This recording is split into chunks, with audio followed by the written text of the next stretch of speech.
Cette nuit-là, j'ai compris qu'un mariage pouvait détruire 2 familles. Je m'appelle Madeleine Renard, j'ai 62 ans. Je suis mère de 3 enfants, mais cette histoire concerne Antoine, mon fils aîné. Le jour de son mariage aurait dû être le plus beau de sa vie. Il ne l'a pas été. Je me souviens encore de l'odeur des lits dans la salle de réception, des lustres en cristal qui brillaient au plafond, des invités qui souriaient. Antoine attendait près de la table d'honneur dans ce costume bleu marine qu'il aimait tant. Il était nerveux, mais heureux. Moi aussi je l'étais. Jusqu'au moment du discours, le père de la mariée, Bernard Dufresne, a pris le micro. C'était un homme imposant, à la voix grave, propriétaire d'une société immobilière. Tout le monde le connaissait, tout le monde le respectait. Ou du moins, c'est ce qu'il croyait. Il a levé sa coupe de champagne et a dit « Je voudrais porter un toast à ma fille Camille. Elle a toujours été têtue, depuis qu'elle est petite. Et aujourd'hui, eh bien, aujourd'hui, elle a insisté pour épouser ce garçon. » Il y a eu des rires nerveux. Puis il a ajouté, en regardant Antoine droit dans les yeux, « Ce garçon est un imbécile. Mais ma fille a insisté pour l'épouser. » La salle a éclaté de rire. Mais moi, j'ai vu le visage de mon fils. Il est devenu livide. Ses mains tremblaient. Il a baissé les yeux. J'ai senti que mes jambes ne me portaient plus. Personne d'autre ne semblait s'en rendre compte. Tous riaient, tous trinquaient, comme si humilier un homme le jour de son propre mariage était drôle. J'ai serré ma serviette entre mes mains, j'ai respiré profondément, et à ce moment-là, j'ai su quelque chose. Cet homme n'allait pas s'en tirer comme ça, parce que je savais des choses qu'il croyait que personne ne savait. Et cette nuit-là, j'allais tout révéler. Mais avant de te raconter ce que j'ai fait, laisse-moi te dire comment j'en suis arrivé là, parce que cette histoire n'a pas commencé à ce mariage. Elle a commencé des mois plus tôt, quand quelque chose en moi m'a dit « Madeleine, enquête sur cet homme. » Et je l'ai fait. Ce que j'ai découvert a détruit sa famille entière. Quand Antoine m'a annoncé qu'il avait rencontré une jeune femme, j'étais contente. C'était en janvier. Il faisait froid. Nous étions dans la cuisine de ma maison à Nantes, en train de boire un thé avec des madeleines, comme tous les après-midi. « Maman, elle s'appelle Camille. » Mathé, il dit avec ce sourire timide qu'il a toujours eu depuis qu'il était petit. « Elle est différente, intelligente, elle me fait rire. » Je l'observais. Antoine avait 28 ans. Il travaillait comme ingénieur dans une entreprise de travaux publics. C'était mon fils aîné, le plus sérieux, le plus responsable. Il ne m'avait jamais parlé d'une femme de cette façon. Et elle ? Que fait-elle ? Ai-je demandé, en remuant mon thé. Elle termine ses études d'architecture. Son père a une grande société immobilière, Dufresne et Associés. C'est là que quelque chose en moi a bougé. Dufresne. Ce nom me disait quelque chose, mais je ne savais pas d'où. « Tu la connais bien ?» lui ai-je demandé. « Oui, maman. Ça fait 3 mois qu'on se voit. Je voudrais te la présenter. Je peux l'inviter à dîner dimanche ?» J'ai accepté, bien sûr, parce qu'une mère veut toujours voir ses enfants heureux, et Antoine semblait heureux. Ce dimanche-là, Camille est arrivée. Elle était jolie, avec de longs cheveux bruns, de grands yeux noisettes. Elle s'habillait simplement, mais avec élégance. Elle m'a salué avec respect, m'a embrassé. Elle m'a dit d'une voix douce, « Madame Renard, merci beaucoup de me recevoir chez vous. J'avais préparé un bœuf bourguignon, ma spécialité. » Antoine était nerveux, mais Camille a aidé à mettre la table. Nous avons discuté. Elle m'a parlé de ses études, de ses rêves. Elle voulait dessiner des maisons écologiques, des maisons pour les familles. Elle m'a plu, mais quand elle a mentionné son père, quelque chose a changé dans sa voix. « Mon père est exigeant », a-t-elle dit en remuant la nourriture dans son assiette. « Il a toujours voulu que je sois parfaite, que j'aie les meilleures notes, que j'épouse quelqu'un de son niveau. » « Et que pense-t-il d'Antoine ?» ai-je demandé, en lui servant de l'eau. Camille a baissé les yeux.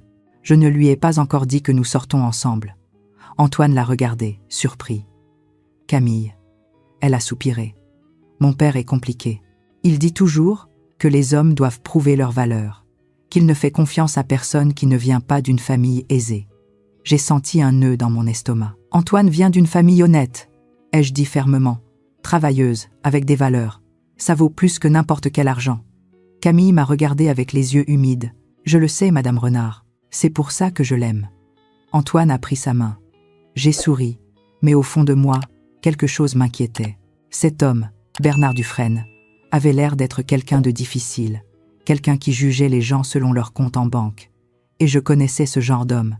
Je les avais vus toute ma vie. Ils cachent toujours quelque chose. Les mois ont passé. Antoine et Camille se sont fiancés officiellement. Il était amoureux, rayonnant. Il arrivait à la maison en chantant. Il me parlait d'elle tout le temps. Maman, Camille me comprend, elle me respecte. Peu lui importe que je n'ai pas de voiture de luxe ou que je vive dans un appartement en location. Elle dit que l'important, c'est de construire ensemble. J'acquiesçais, mais je continuais à penser à ce père. Un jour, Antoine est arrivé plus sérieux. « Maman, je dois te dire quelque chose. Nous nous sommes assis dans le salon. Dehors, il pleuvait. Le bruit de l'eau contre la fenêtre me calmait. Je vais demander Camille en mariage. J'ai ressenti un mélange de joie et de peur. Tu as rencontré sa famille? Oui, j'ai dîné chez eux il y a 2 semaines. Et comment ça s'est passé? Antoine a hésité. Le père, Monsieur Dufresne, est bizarre, maman. Il m'a posé beaucoup de questions sur mon travail, mon salaire, mes projets. Il m'a demandé combien je gagnais par mois, combien j'avais économisé, si j'avais des biens. Et qu'est-ce que tu lui as répondu? La vérité, que je gagne correctement, que j'économise, que je n'ai pas de maison à moi, mais que je travaille dur. Et lui, qu'a-t-il dit? Antoine a serré les poings. Il a dit: « Eh bien, mon garçon, j'espère que tu sais que ma fille est habituée à un certain niveau de vie. N'importe qui ne peut pas l'entretenir. » J'ai senti la rage monter en moi, mais je me suis contenue. Et Camille, qu'a-t-elle dit? Elle s'est fâchée contre lui. Elle lui a dit que j'étais un homme bien, que c'était la seule chose qui comptait. Monsieur Dufresne a juste ri et a dit: « On verra. » Cette nuit-là, je n'ai pas pu dormir. Quelque chose chez cet homme me dérangeait profondément. Ce n'était pas seulement son arrogance, c'était autre chose, quelque chose que je ne pouvais pas encore voir, mais que j'allais découvrir. Antoine a demandé Camille en mariage en avril. Elle a dit oui. Ils ont pleuré ensemble. Il m'a appelé au téléphone, tout excité. « Maman, elle a dit oui, on va se marier. » J'étais vraiment contente. Mais cette nuit-là, seule dans ma chambre, j'ai regardé par la fenêtre et j'ai pensé: cet homme va essayer de tout gâcher. Je le sais. Et j'avais raison. 2 semaines plus tard, Camille est venue me voir. Elle pleurait. « Madame Renard, mon père dit qu'il ne veut pas que j'épouse Antoine. » Je me suis assise avec elle. Je lui ai servi une tisane à la verveine. Je lui ai pris les mains. « Pourquoi ? » Il dit qu'Antoine n'a pas d'avenir, que c'est un homme médiocre, qu'il va me rendre malheureuse, que je vais le regretter. Et toi, qu'est-ce que tu en penses? J'aime Antoine. Mais mon père est très têtu et ma mère fait toujours ce qu'il dit. J'ai peur qu'il ne vienne pas au mariage. Je lui ai serré les mains. « Camille, écoute-moi bien. L'amour véritable ne se laisse pas vaincre par la peur. Si tu aimes mon fils, bats-toi pour lui. Et si ton père ne l'accepte pas, c'est son problème, pas le tien. » Elle a acquiescé en séchant ses larmes. « Vous avez raison, je vais me battre. » Et elle l'a fait. Camille a affronté son père. Elle lui a dit qu'elle allait épouser Antoine, avec ou sans sa bénédiction. Bernard Dufresne n'a pas eu d'autre choix que d'accepter, mais je savais qu'un homme comme lui n'accepte jamais une défaite. Et j'avais raison. Les préparatifs du mariage ont commencé. Antoine était heureux. Camille aussi, mais Bernard Dufresne posait des conditions. « Je veux que le mariage soit au château de Beaumont, dans le Val-de-Loire. » Il dit à Camille. « Je paye tout, mais ça se fait à ma façon. » Antoine n'était pas à l'aise avec ça. « Maman, je voudrais payer ma part. Je n'aime pas dépendre de lui. »« Je sais, mon fils, mais parfois il faut céder pour Camille. » Et il a cédé. Mais moi, je n'ai pas cédé, parce que quelque chose au fond de moi me disait que cet homme cachait quelque chose.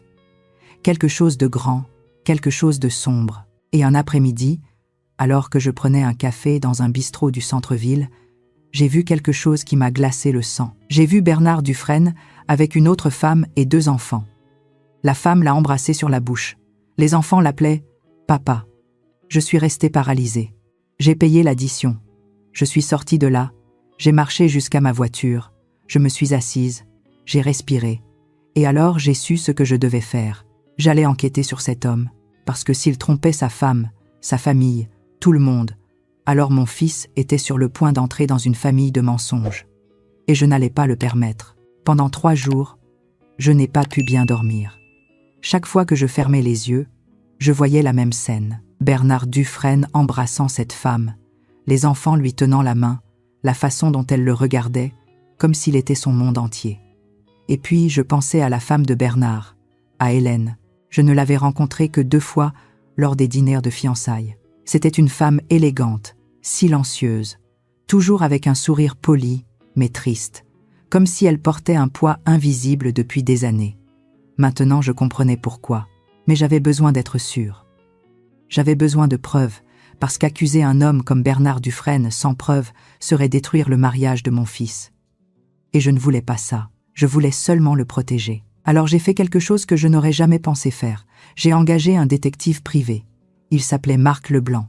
Une amie, dont le mari l'avait trompé des années auparavant, me l'avait recommandé.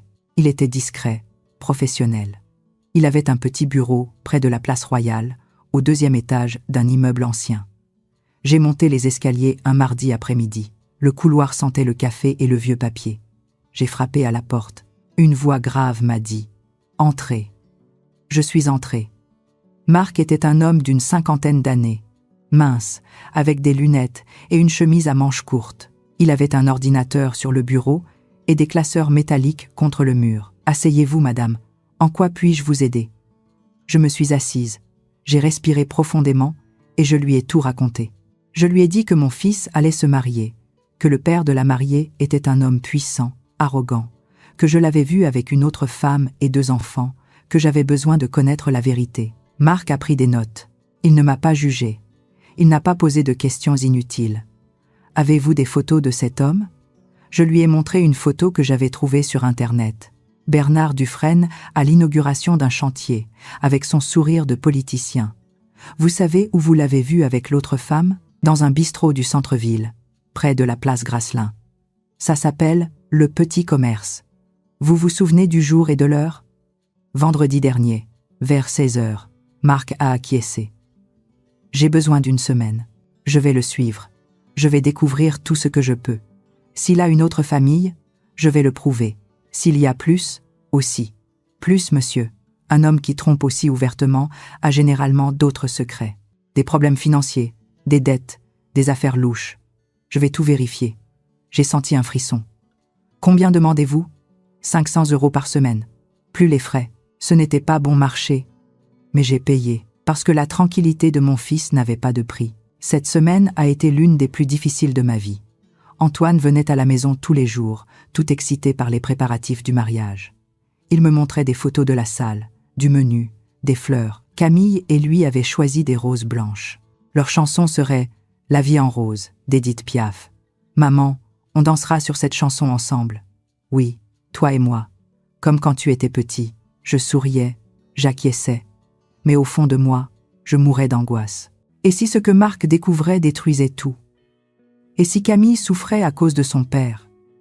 Et si Antoine me détestait pour m'être mêlé de ça ? Mais ensuite, je me souvenais de cette phrase que Bernard Dufresne avait dite à mon fils. « J'espère que tu sais que ma fille est habituée à un certain niveau de vie. N'importe qui ne peut pas l'entretenir. » Et mon angoisse se transformait en rage.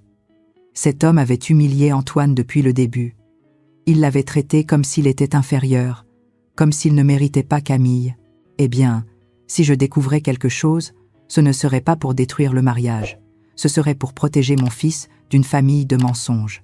Le vendredi de cette semaine-là, Marc m'a appelé. « Madame Renard, j'ai besoin que vous veniez à mon bureau. J'ai des informations. » Je suis arrivée en moins d'1 heure. J'ai monté les escaliers presque en courant. Je suis entrée sans frapper. Marc était assis devant son ordinateur. Il m'a regardé avec sérieux. « Asseyez-vous. » Je me suis assise. Mes mains tremblaient. « Qu'avez-vous trouvé ?» Marc a tourné l'écran vers moi. « Bernard Dufresne a 2 familles. » J'ai senti l'air s'échapper de ma poitrine. Sur l'écran, il y avait des photos. Des photos de Bernard Dufresne avec cette femme entrant dans un appartement à Lyon, emmenant les enfants à l'école, l'embrassant sur le parking d'un supermarché. « Qui est-elle » ai-je demandé d'une voix tremblante. « Elle s'appelle Nathalie Morel. Elle a 34 ans. Elle est comptable. Elle travaille dans la même entreprise que Bernard, Dufresne et associés. Et les enfants sont de lui. Un garçon de 7 ans et une fille de 5 ans. Ils sont enregistrés sous le nom de la mère. Mais j'ai enquêté. Bernard paie le loyer de l'appartement, paie l'école privée des enfants, leur achète des vêtements, des jouets, tout. Avec quel argent? Marc m'a regardé fixement. Avec l'argent de l'entreprise. J'ai senti le monde s'arrêter. Quoi? Marc a sorti un dossier, l'a ouvert. À l'intérieur, il y avait des documents, des relevés bancaires, des virements. Bernard détourne de l'argent de l'entreprise depuis des années. Il fait des virements vers des comptes personnels. Il utilise des cartes d'entreprise pour des dépenses personnelles. Il paye des voyages, des hôtels, des restaurants chers, tout avec l'argent de Dufresne et associés. Et l'entreprise? Marc a soupiré. Elle est en difficulté sérieuse. Elle a des dettes avec des fournisseurs, des procès au prud'homme, 3 chantiers inachevés.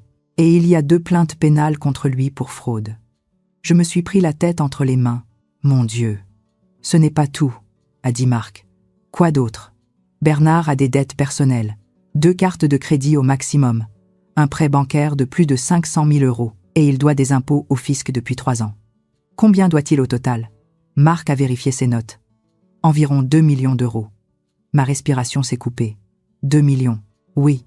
Et selon mes sources, l'entreprise est sur le point de faire faillite. Elle a 6 mois, peut être 1 an. Après ça, banqueroute totale. Je suis restée silencieuse, regardant ces documents, ces photos, cette vérité si sombre. Bernard Dufresne n'était pas l'homme à succès que tout le monde croyait. C'était un menteur, un voleur, une imposture. Et mon fils était sur le point d'épouser sa fille. Marc m'a remis des copies de tout. Photos, documents, preuves de virement, registres de dépenses, tout était là. « Qu'allez-vous faire avec ça ?» m'a-t-il demandé. « Je ne sais pas », ai-je répondu d'une voix brisée. « J'ai besoin de réfléchir. »« Madame, je vais vous dire quelque chose. Vous m'avez engagé pour chercher la vérité. Et la vérité est laide, mais maintenant que vous l'avez, vous devez décider quoi en faire. Je sais. Si vous le dites à votre fils avant le mariage, il annulera peut être tout. Et peut être que ce sera pour le mieux. Mais ça pourrait aussi détruire sa relation avec Camille. Je sais. Si vous ne dites rien, votre fils va entrer dans une famille corrompue. Et quand tout explosera, parce que ça va exploser, il sera pris au milieu. J'ai fermé les yeux. Et si je le dis à Bernard? Marc a secoué la tête. Un homme comme lui n'acceptera pas qu'on l'a découvert. Il niera tout. Il vous menacera. Il essaiera de vous détruire. Alors, que dois-je faire? Marc s'est calé dans sa chaise. Attendez, observez. Et quand le bon moment arrivera, agissez. Je suis sorti de ce bureau avec un dossier plein de secrets. J'ai marché dans les rues du centre sans but. Le soleil se couchait derrière les immeubles. Les lumières des cafés s'allumaient. Les gens marchaient vite, pressés de rentrer chez eux. Moi, je marchais lentement, portant un poids que je ne savais pas comment lâcher. J'ai pensé à Antoine, à son sourire, à son illusion. J'ai pensé à Camille, à son innocence. Elle n'avait pas la faute d'avoir un père comme ça. J'ai pensé à Hélène, à cette tristesse silencieuse. Elle savait peu. Être, elle se taisait peu. Être depuis des années. Et j'ai pensé à Bernard, à son arrogance, à son hypocrisie, à sa cruauté. Et j'ai décidé quelque chose. Je n'allais rien dire avant le mariage. J'allais attendre, j'allais observer. Et si Bernard osait humilier mon fils encore une fois, alors j'allais le détruire avec la vérité. La semaine avant le mariage a été un chaos.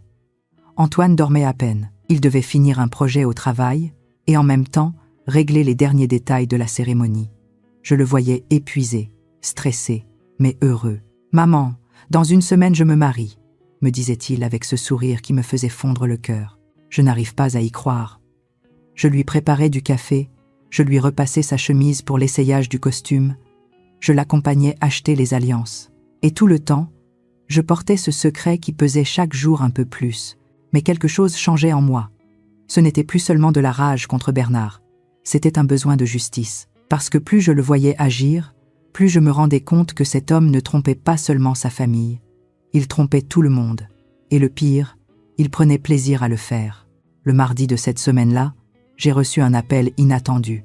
C'était Marc, le détective. « Madame Renard, j'ai besoin de vous voir.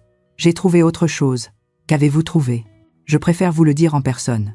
Vous pouvez venir à mon bureau cet après-midi ?» J'y suis allée. J'ai monté ces mêmes escaliers que je connaissais maintenant si bien. Marc m'attendait avec un autre dossier. « Asseyez-vous » m'a-t-il dit d'une voix sérieuse. Je me suis assise. Mes mains tremblaient. Que se passe-t-il? Marc a ouvert le dossier et a sorti de nouveaux documents. J'ai enquêté plus en profondeur sur les finances de Dufresne et associés, et j'ai trouvé quelque chose de grave. Quel genre de chose? Bernard Dufresne n'est pas seulement impliqué dans un détournement d'argent pour son autre famille. Il est aussi impliqué dans une fraude immobilière. Ma respiration s'est coupée. Quel genre de fraude? Il y a 2 ans, il a remporté un marché pour construire un ensemble de logements sociaux en région parisienne. 80 appartements. La mairie lui a versé une avance de 3 millions d'euros. Et il n'en a construit que 30. Les 50 autres n'ont jamais été terminés. Il a gardé l'argent. Il a dit qu'il y avait eu des problèmes avec les fournisseurs, que les matériaux avaient augmenté de prix, qu'il y avait eu des retards. Mais c'était des mensonges. Mon Dieu. Il y a des familles qui ont payé un acompte, qui ont attendu des années et qui n'ont jamais reçu leur appartement. Maintenant, il y a une plainte collective contre lui et une enquête du parquet financier. J'ai senti le sol bouger sous mes pieds. Quand est-ce que ça va éclater? Marc a vérifié ses notes. Selon mes sources, le parquet va émettre un mandat d'arrêt dans les prochains 3 mois. Peut être avant 3 mois. Oui, Bernard Dufresne vit ses derniers jours de liberté. Je suis restée silencieuse. Marc a continué. Et il y a plus. L'entreprise est techniquement en faillite. Les employés n'ont pas touché leur salaire complet depuis 2 mois. Il y a des machines saisies, 3 chantiers arrêtés, et la banque a déjà entamé une procédure de recouvrement pour le prêt que je vous ai mentionné. Et Bernard continue à dépenser comme si de rien n'était? Exactement. La semaine dernière, il a acheté une nouvelle voiture, une BMW. Il l'a payée comptant en liquide. D'où vient cet argent? Marc m'a regardé fixement. Probablement de la caisse de l'entreprise ou d'un compte caché. Cet homme est un expert pour cacher de l'argent. J'ai fermé les yeux. Et sa femme, Hélène, sait-elle quelque chose de tout ça? Je ne sais pas, mais j'en doute. Elle vient d'une famille traditionnelle, conservatrice. Si elle savait que son mari a une autre famille, elle aurait probablement demandé le divorce. Ou au moins l'aurait confronté. Mais il n'y a aucun signe de ça. Alors elle vit trompée. Comme beaucoup d'épouses d'hommes comme lui. Cette nuit-là, je n'ai pas pu dormir. Je suis restée éveillée, assise sur mon lit, regardant par la fenêtre. Dehors, la ville dormait. Les lumières des immeubles clignotaient. Le silence était profond. Et je pensais à Antoine, à son illusion, à son amour pour Camille. Je pensais à Camille, à son innocence, à comment elle cherchait désespérément l'amour d'un père qui ne le méritait pas.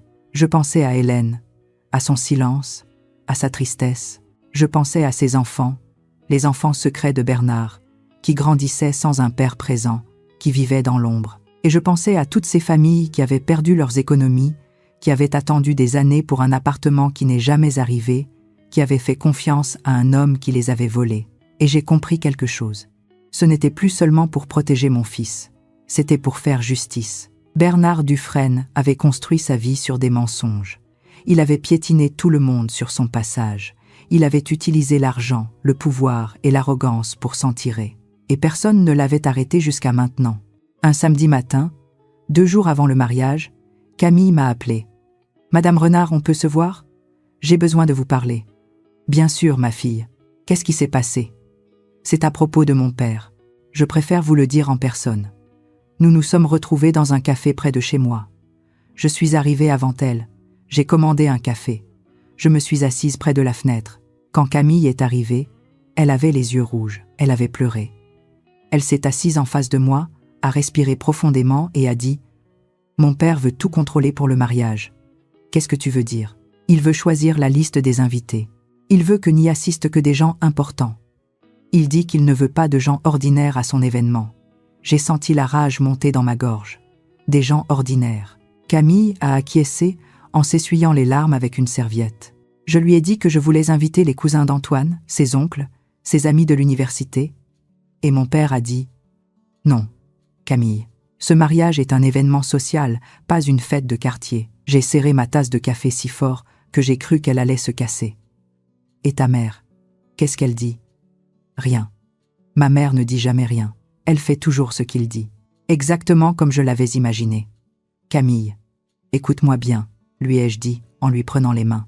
Ce mariage est le tien, et celui d'Antoine, pas celui de ton père.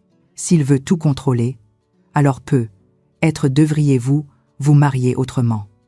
Elle a secoué la tête. Je ne peux pas. Mon père a menacé de ne rien payer si je ne fais pas les choses à sa façon. Et Antoine et moi n'avons pas l'argent pour faire un mariage comme ça. Ça nous prendrait des années pour économiser. Alors, faites-le en petit, avec les gens qui vous aiment vraiment, avec dignité. Camille m'a regardé avec ses yeux tristes, si semblables à ceux de sa mère. Madame Renard, je veux juste que mon père soit fier de moi. Juste une fois, mais peu importe ce que je fais, ce n'est jamais assez pour lui. Le cœur m'a serré, parce que j'ai compris quelque chose. Camille n'était pas seulement piégée par l'argent, elle était piégée par l'amour qu'elle n'avait jamais reçu de son père. Et c'était pire que n'importe quelle dette. Le vendredi soir, un jour avant le mariage, Antoine est venu dîner chez moi. Il était nerveux, mais excité. « Maman, demain c'est le grand jour. Je n'arrive pas à croire que c'est enfin arrivé. » Je lui ai servi un coq au vin, son plat préféré depuis qu'il était petit. « Tu es prêt ?» lui ai-je demandé. « Je crois que oui. Enfin, je suis nerveux, mais heureux, très heureux. » Et Camille, elle aussi, même si elle est un peu stressée, son père veut encore tout contrôler. J'ai senti un nœud dans l'estomac. Qu'est-ce qu'il a fait maintenant? Rien de grave. Il veut juste faire un long discours. Il dit qu'il a des choses importantes à dire. C'était là la confirmation dont j'avais besoin. Bernard allait utiliser ce micro pour humilier mon fils. Je le savais. Et j'allais être prête. Cette nuit-là, après le départ d'Antoine, j'ai sorti les 3 enveloppes que j'avais préparées. Je les ai posées sur la table de la cuisine. Je les ai regardées pendant des heures. Et je me suis demandé, est-ce que je fais bien? Mais ensuite, je me suis souvenu de tout. Je me suis souvenu des familles qui avaient perdu leurs appartements. Je me suis souvenu de ces enfants qui grandissaient sans père. Je me suis souvenu d'Hélène vivant dans un mensonge. Je me suis souvenu de Camille cherchant l'amour d'un homme incapable de le donner. Et je me suis souvenu d'Antoine, mon fils, mon enfant, l'homme bon, honnête, travailleur que ce monstre avait traité d'imbécile. Et j'ai su la réponse. Oui, je faisais bien. Parce que la justice n'est pas toujours confortable, mais elle est toujours nécessaire. Le jour du mariage s'est levé avec un ciel dégagé. C'était samedi. Le soleil brillait sur la campagne du Val-de-Loire. Il faisait doux, avec une brise légère qui faisait danser les feuilles des arbres. Je me suis levée tôt, je n'avais pas bien dormi. Chaque fois que je fermais les yeux, je voyais la même scène. Bernard devant le micro, ses mots cruels, le visage d'Antoine s'effondrant de honte, mais je me voyais aussi me lever, prendre ce micro et dire la vérité. J'ai préparé du café, je me suis assise dans la cuisine, j'ai regardé les 3 enveloppes que j'avais laissées sur la table. Une pour Antoine, une pour Camille, une pour Hélène. Je les ai prises. Je les ai rangées dans mon sac, avec les copies de tous les documents. Et j'ai respiré profondément. Aujourd'hui, tout change, ai-je pensé. La cérémonie civile avait lieu à 14 h à la mairie, suivie de la réception à 10 à 7 h au château de Beaumont.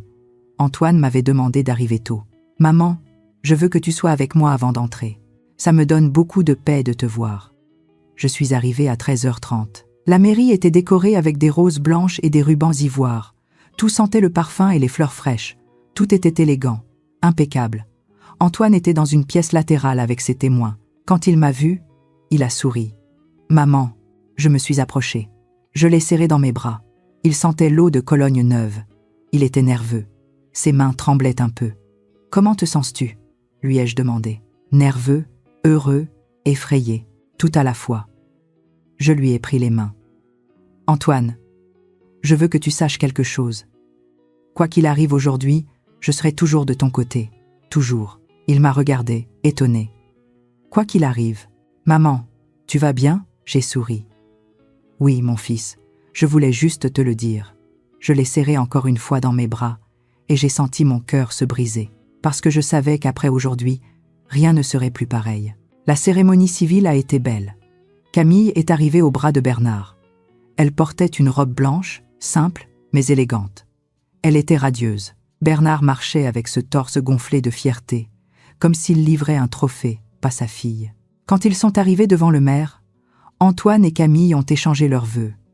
Ils se regardaient avec un amour véritable, sincère, pur. Et moi, assise au 3e rang, je pleurais. Je pleurais de bonheur pour mon fils et je pleurais de tristesse. Parce que je savais ce qui allait arriver. La réception au château de Beaumont a commencé à 10 à 7 heures. La salle était immense. Des tables rondes avec des nappes blanches, des centres de table avec des roses et des bougies, une piste de danse au centre, une estrade avec un micro et des enceintes. Il y avait plus de 150 invités. Des hommes d'affaires, des notables, des familles aisées, tous habillés avec des costumes chers et des robes de créateurs. Et puis il y avait nous, ma famille, les cousins d'Antoine, ses amis de l'université, son parrain qui était électricien, sa marraine qui travaillait dans une boulangerie. On pouvait voir la différence, 2 mondes dans une même salle. Mais Antoine ne semblait pas s'en rendre compte. Il était heureux, dansant avec Camille, riant avec ses amis, serrant ses oncles dans ses bras. Je me suis assise à une table sur le côté. J'observais tout, et j'attendais. Le dîner s'est déroulé sans problème. On a servi du foie gras, du filet de bœuf aux morilles, une tarte aux pommes normandes. Tout était délicieux. Les gens mangeaient, discutaient, riaient. Et puis est arrivé le moment des discours. Le maître de cérémonie a pris le micro. « Mesdames et messieurs, bonsoir. C'est un honneur d'être ici pour célébrer l'union d'Antoine et Camille. En ce moment, le père de la mariée, M. Bernard Dufresne, souhaite partager quelques mots. Mon cœur s'est mis à battre plus vite. Bernard s'est levé, a marché vers l'estrade, a pris le micro, a souri et a commencé à parler. « Bonsoir à tous. Merci d'être venus à cette soirée si spéciale. » Applaudissements. En tant que père, c'est un moment doux amer, parce qu'aujourd'hui je donne ma fille, ma princesse, ma fierté. Il a regardé Camille. Elle a souri avec des larmes aux yeux. Puis il a regardé Antoine, et son expression a changé. Camille a toujours été très spéciale. Intelligente, belle, capable. Elle aurait pu choisir n'importe qui. N'importe qui. Pause. Mais elle a choisi Antoine. Rire nerveux. Et bon, Antoine est un garçon travailleur, ça je ne peux pas le nier. Il vient d'une famille modeste, mais honnête. Le mot « modeste » a sonné comme du venin. Quand Camille m'a dit qu'elle voulait l'épouser, je lui ai dit « Ma fille, tu es sûre? Ce garçon n'a rien. Il n'a pas de bien. Il n'a pas d'entreprise. Il n'a pas d'avenir brillant. » La salle est restée silencieuse. Antoine a baissé les yeux. Son visage est devenu livide. Camille lui a pris la main, mais elle semblait mal à l'aise. Bernard a continué, mais Camille a insisté. Et bon, quand une femme s'entête, il n'y a pas moyen de la faire changer d'avis. Plus de rire, mais cette fois, cruel. Alors aujourd'hui, en ce jour si spécial, je veux porter un toast à ma fille, à son courage, à son entêtement. Il a levé sa coupe. Et je veux dire quelque chose que j'ai déjà dit à ma famille en privé. Il a regardé Antoine droit dans les yeux. Ce garçon est un imbécile. Mais ma fille a insisté pour l'épouser. La salle a éclaté de rire. Certains invités ont applaudi. D'autres se sont regardés, mal à l'aise. Mais moi j'ai senti quelque chose se briser en moi. J'ai regardé Antoine. Il avait les yeux vitreux, les mains serrées en poing, la mâchoire tendue. Camille l'a serré dans ses bras en lui murmurant quelque chose à l'oreille. Hélène regardait son assiette, gênée. Et Bernard continuait à sourire, savourant son moment de pouvoir. Alors je me suis levée. Mes jambes tremblaient, mais j'ai marché vers l'estrade. Tout le monde m'a regardé. Bernard m'a vu approcher. Son sourire s'est effacé. « Madame Renard, qu'est-ce que vous faites ?» Je n'ai pas répondu. Je suis montée sur l'estrade. Je lui ai arraché le micro des mains. « Excusez-moi, monsieur Dufresne, mais maintenant c'est à moi de parler. » La salle est restée dans un silence absolu. J'ai regardé tous les invités. 150 personnes qui me regardaient. J'ai respiré profondément et j'ai parlé. « Bonsoir, je m'appelle Madeleine Renard. Je suis la mère d'Antoine. » Ma voix tremblait, mais elle était ferme. « Il y a quelques minutes, monsieur Dufresne a traité mon fils d'imbécile devant vous tous, devant sa propre fille, le jour de son mariage. » Silence. Et je veux dire quelque chose. Mon fils n'est pas un imbécile. Mon fils est un homme honnête, travailleur, intègre, un homme qui paye ses dettes, qui tient parole, qui respecte les femmes, qui aime de tout son cœur. J'ai regardé Bernard. « Mais vous, monsieur Dufresne, Vous ne savez pas ce que c'est qu'être un vrai homme. » Son visage est devenu rouge. « Comment osez-vous » ? « J'ose parce que j'ai des preuves. » J'ai sorti les documents de mon sac. Je les ai levés bien haut. « Ces dernières semaines, j'ai enquêté sur votre vie. Et j'ai trouvé des choses que tout le monde ici devrait savoir. » Hélène s'est levée de sa chaise, livide. « Qu'est-ce que vous racontez ?» J'ai regardé les invités. Bernard Dufresne a 2 familles. Hoquet de surprise, murmure. Il a une épouse ici, Hélène, et il a une autre femme, Nathalie Morel, avec qui il a 2 enfants, un garçon de 7 ans et une fille de 5 ans. Hélène s'est pris la tête entre les mains. Ses yeux se sont remplis de larmes. Bernard a essayé de m'arracher le micro. « C'est un mensonge. Elle est folle. » Je l'ai esquivé. « Un mensonge ? J'ai des photos, j'ai des adresses, j'ai des preuves de virement bancaire. » J'ai montré les photos. Les gens se sont levés pour voir. Bernard paie le loyer de l'appartement de Nathalie, paie l'école de ses enfants, paye tout. Avec quel argent ? Avec l'argent de son entreprise, Dufresne et associés. Les employés de l'entreprise qui étaient là se sont regardés. « Mais ce n'est pas tout, » ai-je continué. Bernard Dufresne est aussi un escroc. « Taisez-vous, » a crié Bernard. Il y a 2 ans, il a remporté un marché pour construire 80 logements sociaux. Il a reçu 3 millions d'euros d'avance de la mairie. Combien d'appartements a-t-il construit ? 30. Et le reste de l'argent ? Il l'a volé. Cri. Indignation. Il y a des familles qui ont versé des acomptes, qui ont attendu des années et qui n'ont jamais reçu leur appartement, parce que cet homme a volé leur argent. Bernard a essayé de quitter l'estrade, mais les gens l'ont entouré. « J'exige des preuves », a-t-il crié. « Les voici. » J'ai distribué des copies des documents aux invités les plus proches. Ils sont passés de main en main.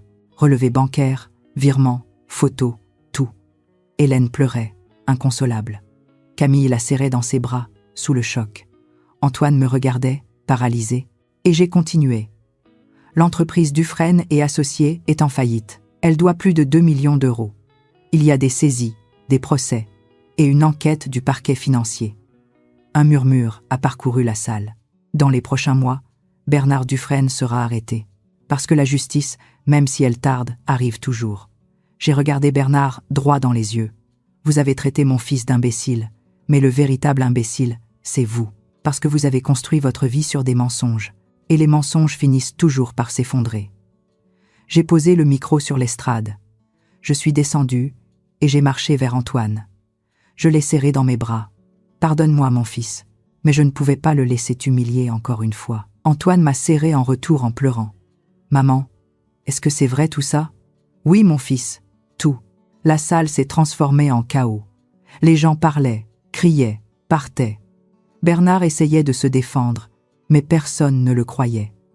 Hélène est partie avec ses sœurs. Camille courait derrière elle. Antoine est resté debout au milieu de la salle vide, regardant comment tout s'effondrait. Et je savais que j'avais fait ce qu'il fallait, même si ça faisait mal, même si tout avait été détruit, parce que la vérité est toujours meilleure que le mensonge. Toujours. Cette nuit-là, il n'y a pas eu de fête, il n'y a pas eu de danse, il n'y a pas eu de musique, il n'y a pas eu de rire. Il n'est resté que l'écho de la vérité rebondissant contre les murs de la salle vide.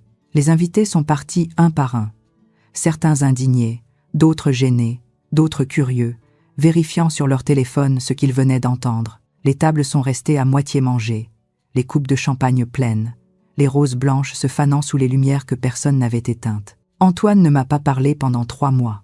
Il ne répondait pas à mes appels, ne répondait pas à mes messages. Je suis allée à son appartement, il n'a pas ouvert la porte, et j'ai compris. Mon fils ne voulait pas me voir. Pas encore. Peu. Être jamais. Pendant ces semaines, le scandale a éclaté. Les journaux ont publié des articles sur Bernard Dufresne, sur la fraude, sur les logements inachevés, sur les familles lésées.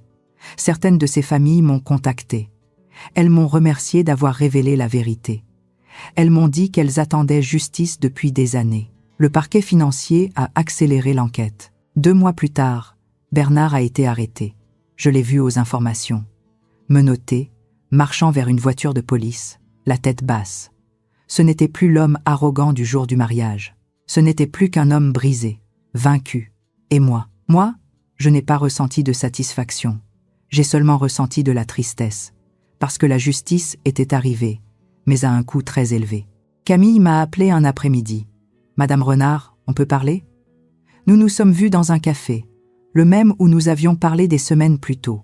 Elle avait l'air fatiguée, plus mince, mais aussi plus forte. « Je veux vous remercier, » m'a-t-elle dit. « Me remercier ? Oui, d'avoir dit la vérité.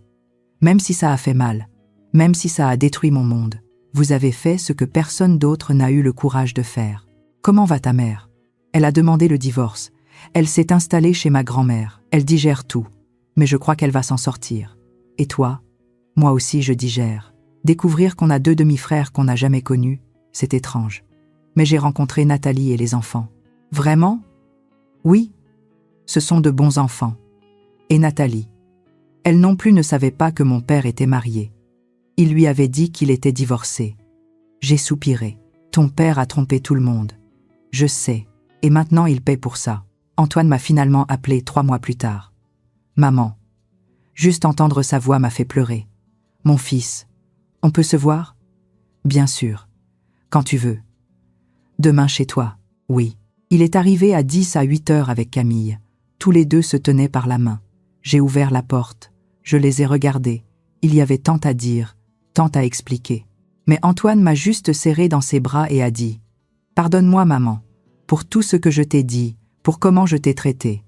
Tu avais raison, surtout. » J'ai pleuré sur son épaule. « Non, mon fils. Pardonne-moi, toi, d'avoir gâché ton mariage. Tu n'as rien gâché.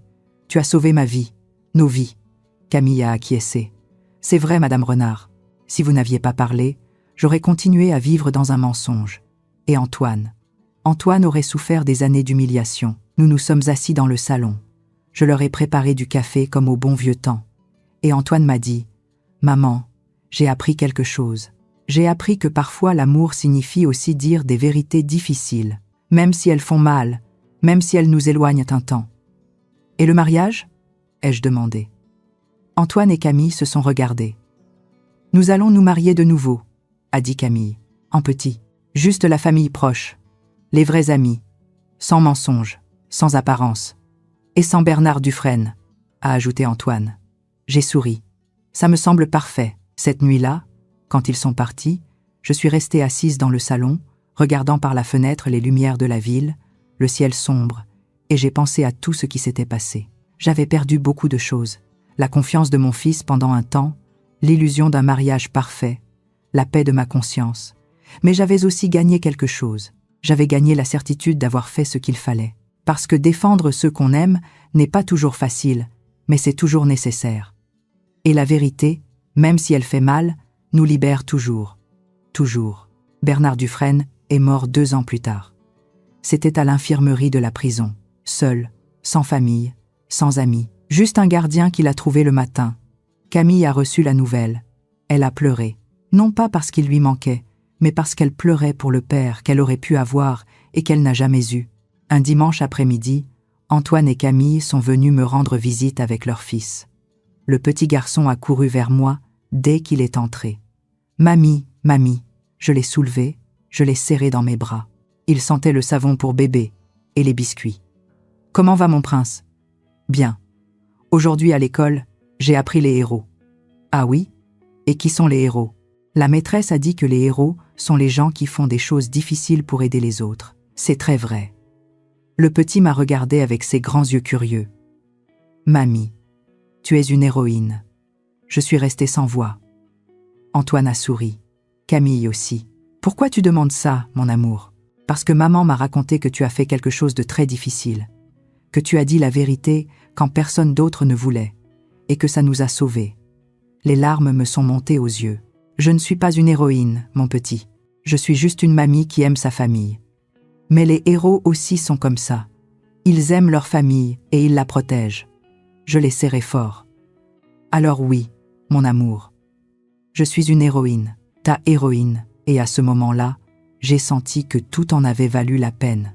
Chaque larme, chaque peur, chaque nuit d'insomnie, tout. Parce que j'avais protégé ma famille, et c'était la seule chose qui comptait. Si tu lis ceci, si tu écoutes mon histoire, je veux que tu saches quelque chose. Tu aussi, tu peux être courageuse. Tu aussi, tu peux dire la vérité. Tu aussi, Tu peux défendre ce qui est juste. Peu importe ton âge. Peu importe ta situation. Peu importe ta peur. Parce que le courage, ce n'est pas l'absence de peur. C'est agir malgré la peur. Et si une femme de 55 ans a pu se lever à un mariage et détruire un empire de mensonges, tu aussi, tu peux te lever dans ta vie et dire « Assez, ça s'arrête ici ». Parce que tu mérites de vivre dans la vérité. Tu mérites de vivre en paix. Tu mérites de vivre avec dignité. Nous le méritons toutes. Merci de m'avoir écouté jusqu'à la fin. Merci d'avoir marché avec moi dans cette histoire. Merci de m'avoir laissé entrer dans ton cœur. Si cette histoire a touché ton âme, si elle t'a fait réfléchir, si elle t'a donné du courage, alors partage-la. Partage-la avec ta mère, avec ta fille, avec ta sœur, avec ton ami. Parce que les histoires ont du pouvoir. Le pouvoir de transformer, le pouvoir de guérir, le pouvoir d'inspirer.